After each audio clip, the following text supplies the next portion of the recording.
જય શ્રી કૃષ્ણ બધાને। આજે છે રવિવાર ને આજે ઘઉંનું દવણું પણ કરવાનું હતું ને મેશવાન પપ્પા અત્યારે ગામમાં જાય છે તો ચલો બધું આ દવણું કરી દઉં તો હારો લેતા જાય તો દળાવતા જ આવે અને સવારના બધા કામ પડતા મૂકીને પહેલાં તો છે ને દવણું લઈને બેસી ગઈ। અને આજે બપોરે જમવામાં છે ને સાવ સાદું બનાવ્યું હતું કેમ કે નાસ્તો સવારે છે ને બહુ હેવી થઈ ગયો હતો એટલે બહુ જમવામાં ભૂખ નહોતી એટલે મેશવાબેને છે ભાઈ બોલાવવા વગર જ હાજર થઈ ગયા હતા કેમ કે સવારનો બેને નાસ્તો છે ભાઈ સ્કીપ થઈ ગયો હતો।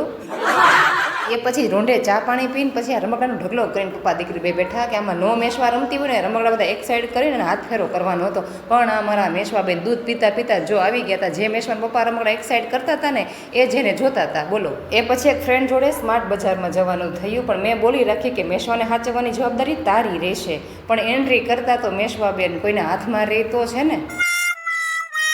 એ પછી તો મેશવાબેનને એના રથમાં બેસાડીને અમે થોડીક ખરીદી કરી અને અહીંયા તો મારા ગામની એક ફ્રેન્ડ પણ મળી ગઈ ને ખુશીમાં એને વિડીયોમાં લેતા પણ ભૂલી જ ગઈ। એ પછી થોડી ઘણી ખરીદી કરીને અમે બધા બહાર આવતા રહ્યા ને મેશવાન પપ્પાને બધા છે ને બિલિંગ કરાવતા હતા કેમ કે આજે રવિવાર હતો ને તો બહુ જ ભીડ હતી। એ પછી ઘરે જવા નીકળ્યા તો રસ્તામાં આજે પરશુરામ જયંતિ હતી તો એની છે ને ભવ્ય રેલી હતી તો એનો નજારો છે ને જોવા મળી ગયો। અને સાંજે જમવામાં છે ને આજે મંચુરિયન હતું કેમ કે રસ્તામાંથી આવતા હતા ને તો લેતા આવ્યા હતા। તો બસ આજના વિડીયોમાં આટલું જ, મળી આવતીકાલના એક નવા વિડીયોમાં।